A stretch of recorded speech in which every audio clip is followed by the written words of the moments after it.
मेरा नाम नेहा है। मैं दिखने में सुंदर नहीं थी। मेरा वजन भी बहुत ज़्यादा था और मेरे परिवार के सभी सदस्य कहते थे कि पता नहीं कौन इससे शादी करेगा। आखिर ये किसकी दुल्हन बनेगी, कोई इससे शादी करेगी भी या नहीं। इससे ज़्यादा लड़के वाले मुझे पहले ही रिजेक्ट कर चुके थे। एक दिन मैंने अपने पिता के सामने बैठ गई और मैंने अपने पिता से कहा, पिताजी, एक वेश्या और एक आम लड़की में क्या अंतर है।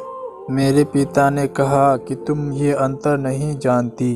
वेश्या तैयार होकर लोगों के सामने आती है और उनके सामने अपनी सुंदरता की नुमाइश करती है और जो उसको पसंद आता है उसके कदमों में बैठ जाती है, या जो उसे पसंद करता है वो उसे खरीद कर अपने साथ ले जाता है। मैंने एक पल के लिए सोचा और फिर अपने पिता से कहा कि मेरा मुजरा भी बंद करवा दो। मेरे पिता ने मुझे हैरान होकर देखा और कहा, तुम पागल हो गई हो क्या? ये कैसी बेवकूफ़ी वाली बात कर रही हो? मैंने कहा, मैं भी तो यही कर रही हूँ ना। लोग आते हैं और मुझे देखते हैं, लेकिन वो मुझे लेकर नहीं जाते क्योंकि मैं उनको पसंद नहीं आती।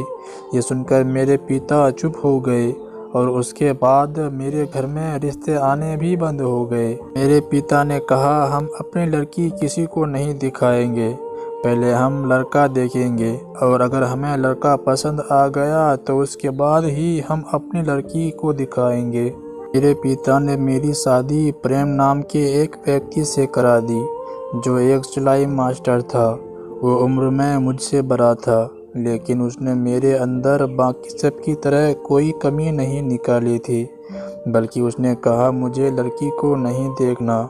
बस मेरे पिता ने जो उससे कहा उसने स्वीकार कर लिया। मेरी शादी प्रेम से हो गई।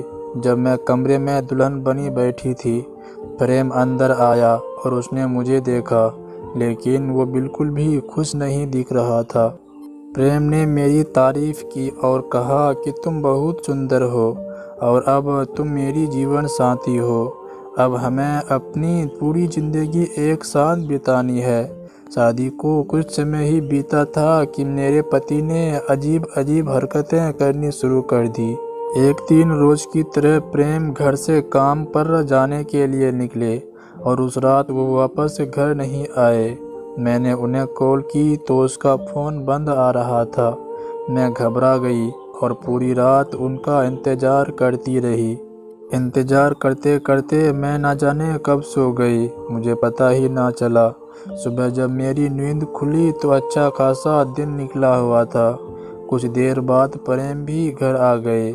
मैंने उनसे पूछा कि तुम सारी रात कहाँ पर थे? वो बोला, काम बहुत ज़्यादा था इसलिए बहुत देर हो गई थी। कोई बस या गाड़ी भी नहीं मिल रही थी तो मैं अपने दोस्त के घर पर ही रुक गया था।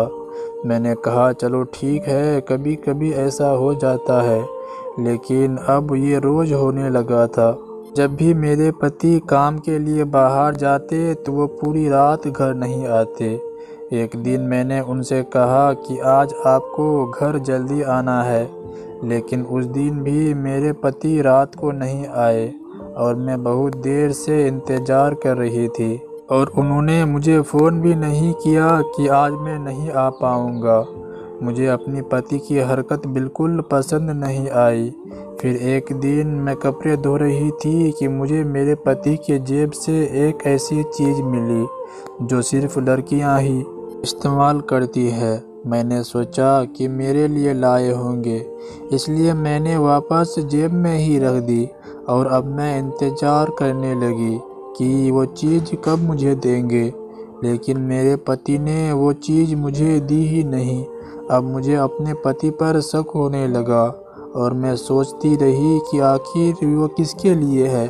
फिर मैंने अपने पति को इशारा किया कि मेरा मेकअप का सामान ख़त्म हो गया है, मुझे लिपस्टिक चाहिए। वो बोले कि अभी काम पर से पैसे नहीं मिले, जब मिलेगा तो लाकर दे दूँगा। फिर मैंने जेब में रखी लिपस्टिक के बारे में उनसे पूछा। बोली कि ये किसके लिए लाए हो? तो प्रेम का चेहरा पीला पड़ गया और वो बोला कि ये तुम्हारे लिए ही था। हाँ, बस तुम्हें थोड़ा सा तंग कर रहा था। ये कहते हुए प्रेम ने पूरी बात घुमा दी। अगले दिन मैंने घर का सारा काम ख़त्म करके थोड़ा तैयार होने का सोचा और जब मैं लिपस्टिक लगाने लगी तो मेरा होश उड़ गए। मैंने देखा कि ये लिपस्टिक तो किसी की इस्तेमाल की हुई है और एक औरत को इतना तो पता चल ही जाता है। अब मैं और ज़्यादा सोच में पड़ गई, लेकिन मेरी हिम्मत नहीं हुई अपने पति से बात करने की। हमारी शादी को दिन ही कितने हुए थे, अगर मैं गलत निकली तो बोलेंगे कि मुझ पर शक कर रही है। फिर सोचा कि मेरे पति को इन चीज़ों का ज़्यादा पता भी नहीं है, दुकान वालों ने उनको इस्तेमाल की हुई दी दी होंगी। फिर एक दिन मैं बाहर बैठकर अपने पति का इंतज़ार कर रही थी कि थोड़ी देर बाद एक औरत वहां आकर बैठ गई।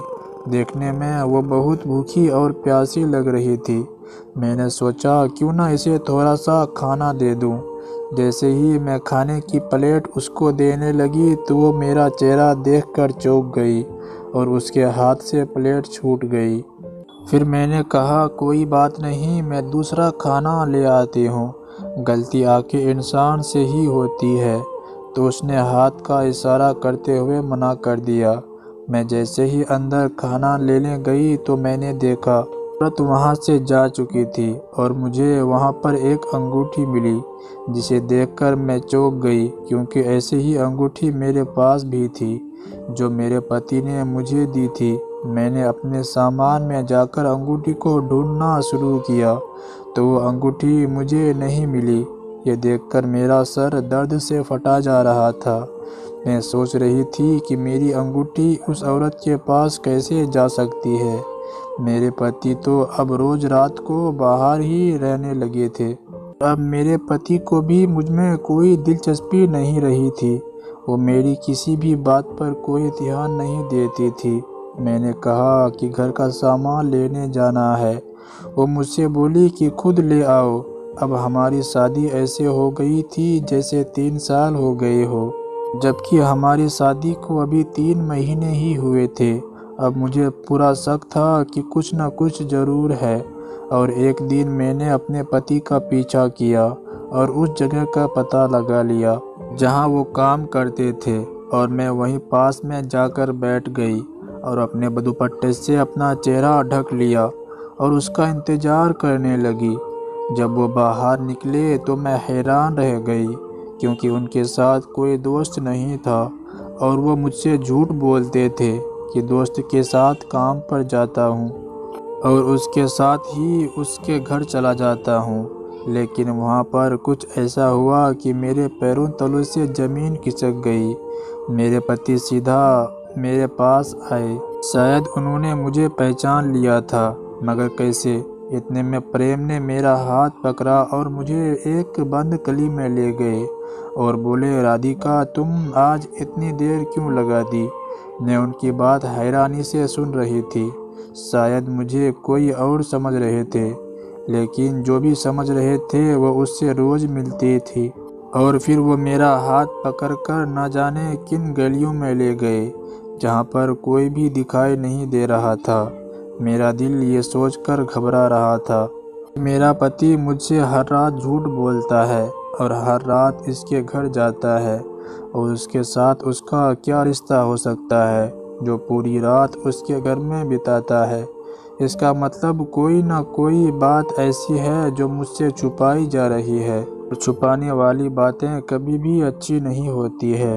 ये सोचकर मैं रोने लगी। वो मुझसे बोलने लगा कि रोना मत, मैं तुम्हारा दर्द समझ सकता हूँ। मुझे प्रेम की बातें बिल्कुल भी समझ नहीं आ रही थी।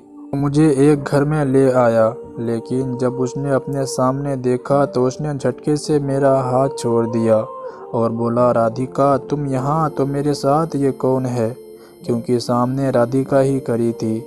जब मैंने उस घर को देखा तो बहुत ख़राब स्थिति में था। यहाँ बैठने के लिए कुछ भी नहीं था। 2 बच्चे आसपास खेल रहे थे, उनके कपड़े फटे हुए थे और ये वही औरत थी जो मेरे घर आई थी और मैंने उसे देखा।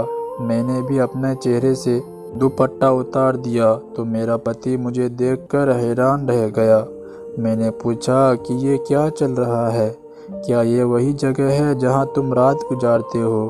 मैं कह रही थी कि मेरा पति का हाथ मुझे मारने के लिए उठ गया और फिर उसी लड़की ने मेरे पति का हाथ पकड़ लिया और कहा कि तुम उसे पूरा सच क्यों नहीं बताते। तो मेरे पति ने सर झुका लिया और वह एक तरफ चला गया। वह औरत मेरे पास आई और उसने मुझे कहा कि तुम मुझे माफ़ कर दो, जैसा तुम सोच रही हो ऐसा कुछ भी नहीं है। दरअसल मेरे पिताजी आपके पति के पुराने टीचर हैं और अब उनकी हालात बहुत ख़राब हो गई है। मैं एक विधवा हूँ, मेरा इस दुनिया में कोई नहीं है, ये बच्चे मेरे ही हैं, लेकिन एक औरत अकेले मर्द की देखभाल नहीं कर सकती। पिताजी बहुत बीमार है और वो पूरी रात बहुत परेशान करते हैं। उन्हें किसी न किसी चीज़ की ज़रूरत होती है, उन्हें टॉयलेट ले जाना पड़ता है, तो मैं नहीं कर सकती। इसलिए तुम्हारे पति रोज़ रात को मेरे पिताजी के पास ही रहते हैं, उनकी मदद करते हैं और हमारे लिए खाने पीने की चीज़ भी लाते हैं। मैंने उस औरत को कहा कि मेरे पति की जेब में लिपस्टिक थी। उन्होंने कहा कि वो मेरी एक पुरानी लिपस्टिक थी जो मेरी बेटी ने आपके पति के जेब में डाल दी थी। जब मैंने उसे अंगूठी दिखाई तो उसने कहा कि ये तुम्हारे पति ने ही मुझे दी थी, कहा था कि तुम्हारा भी दिल करता होगा ये चीज़ पहनने की। लेकिन उस दिन जब मैं तुम्हारे घर के सामने आई तो ये वहीं गिर गई थी। तुम्हारे पति ने मुझे तुम्हारी फ़ोटो दिखाई थी, लेकिन तुम्हारे घर का मुझे पता नहीं था, इसलिए मैं तुम्हें देखकर परेशान हो गई, क्योंकि तुम्हारे पति ने कहा था कि इस राज्य को हमेशा राज ही रखना। हम बहुत मुश्किल में हैं और सबने हमारा साथ छोड़ दिया है, बस तुम्हारे पति ने हमारी मदद की। उन्होंने मुझे अपने पिता से भी मिलवाया। सच में उनकी हालात बहुत ख़राब थी। मैंने अपने पति से माफ़ी मांगी और उसके बाद मेरे पति रोज़ रात को वहां जाते और उनकी देखभाल करते थे। लेकिन 15 दिन बाद खबर मिली कि उनका देहांत हो गया है। मैं राधिका के घर गई, वो बहुत रो रही थी और दोनों बच्चे उसके गले से लिपटे हुए थे। उसको इस हालत में देखकर मैंने फैसला किया कि मैं राधिका को अपने घर में अपने साथ ही रखूँगी। मैंने अपने पति से बात की तो उन्होंने भी हाँ कर दी। कुछ दिन बाद मैं राधिका को अपने घर लाई और अब हम साथ में रहते हैं और कुछ दिन बाद मैं भी माँ बनने वाली हूँ, इसलिए डॉक्टर ने मुझे काम करने को मना किया है। राधिका ही घर का सारा काम करती है और अब हम साथ में खुशी से एक साथ रहते हैं। तो दोस्तों, ये थी हमारी आज की कहानी। उम्मीद है कि आपको पसंद आई होगी। आपका क्या कहना है इस कहानी के बारे में? कमेंट करके हमें ज़रूर बताएं। वीडियो को लाइक कर दीजिए और इसी तरह की कहानियाँ लगातार देखने के लिए चैनल को सब्सक्राइब करके घंटी को दबाकर ऑल पर सेट कर लीजिए, ताकि आने वाली वीडियो का नोटिफिकेशन आपके पास तुरंत पहुँचे। मैं मिलती हूँ आपसे अगली वीडियो में, तब तक के लिए धन्यवाद।